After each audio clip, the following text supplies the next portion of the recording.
guess the world is talking about America withdrawing from the TPP agreement. Yeah, well, no great surprises there. I mean, he said he was going to make it clear he wasn't going to join it, and it's a good way, I suppose, from his point of view politically, of sending a message that I imagine he wants to send, that he's a man of his word, he'll do what he says he's going to do, and that one was costless for him. It didn't require him to get anybody else's agreement, didn't have to go to the Congress about it, and it was a nice kind of clear-cut political message and gesture. So no great surprise there at all to anybody who'd been watching what's going on.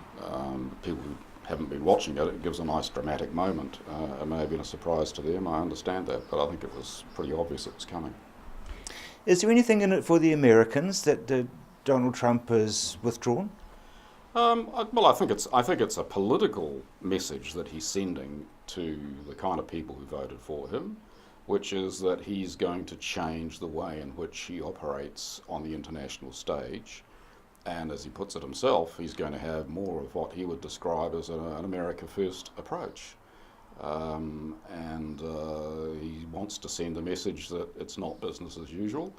And the fact that he dealt with the unions as well as with the business community and keeps telling them he's going to put the US first and he's not going to do what he would describe as bad deals with other people, I think is a theme of his campaign, and for the moment at least he intends to proceed with it when he's in office, and that's clearly what he's trying to get across. And of course there's a lot of talk about the fact that he's withdrawing financial support to some of the third world countries.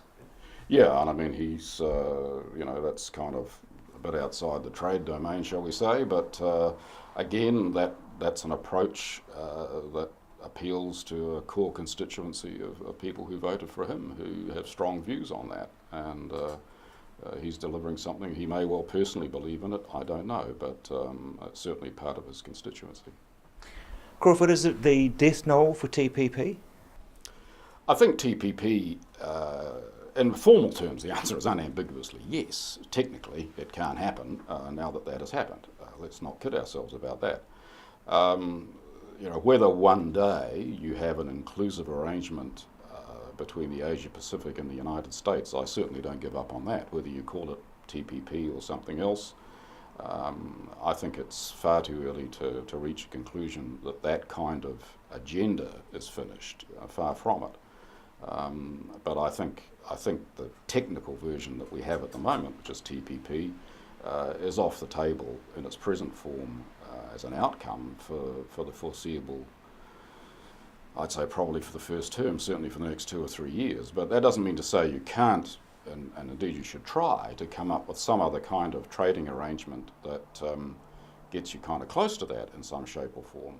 But it will take, I think, a longer period of time. I mean, we were looking at TPP being in place within the next year or so. Clearly, even if you move to something else, that's not going to happen quickly. That will take an additional period of time. It's very hard to see that anything could be negotiated involving the United States that would actually be concluded and ready to be put in place until after the first term. With our trade situation, do we really need one like that? I think it's preferable to have that when you're a country like New Zealand. I'm talking about New Zealand. From New Zealand's point of view, when you're as small as we are, you have no leverage in bilateral negotiations. You have very little leverage in any negotiation.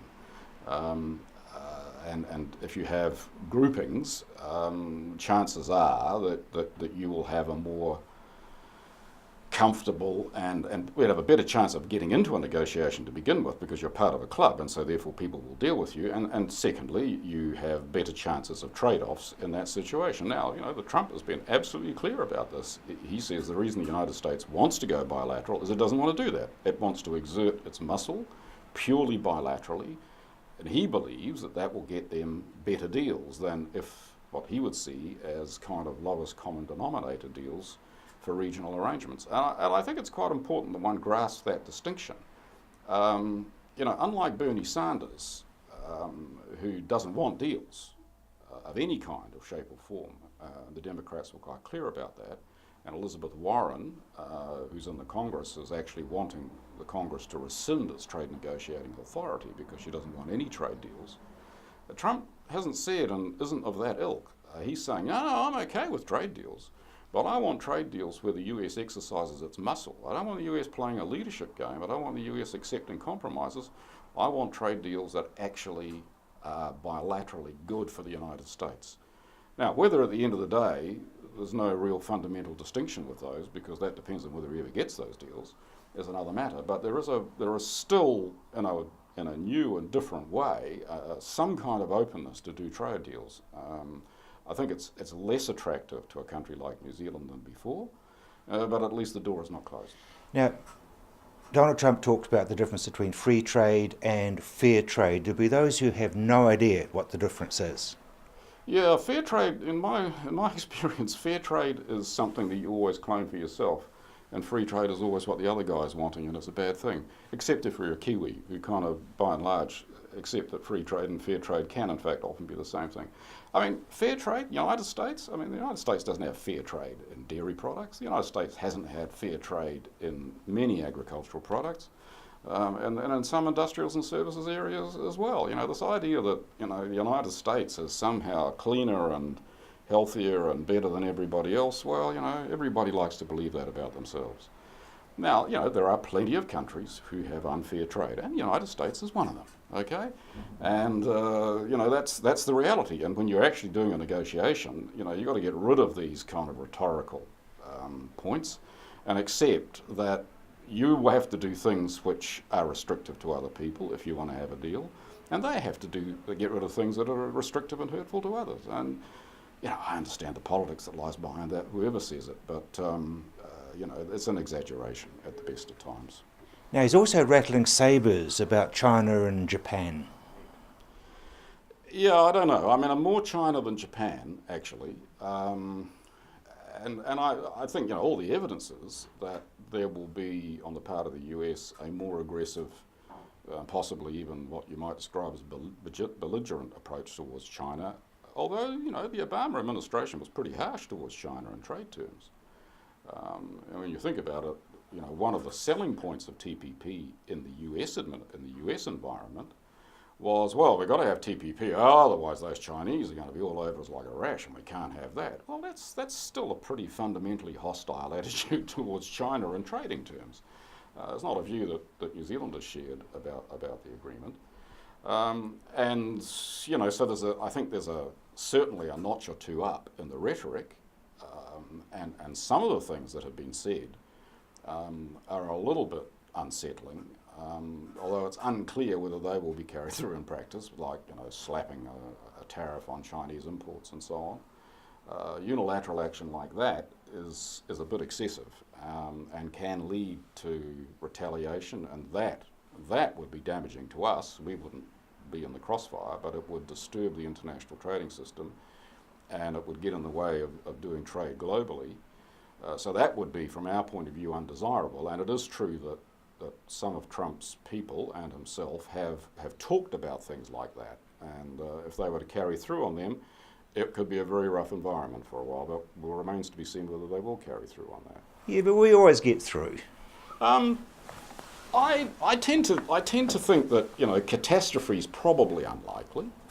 It's interesting that people kind of talk about it for the first time probably in 30 years. People are even saying, well, could we face that kind of possibility? It's early days. I don't think so. Very prominent commentator in the UK, probably not well known here, a guy called Martin Wolf, who writes for the Financial Times, has said, well, make no mistake, Donald Trump can bring down the temple of free trade. That's theoretically possible. Any US president has the power to do that if they act in a certain way.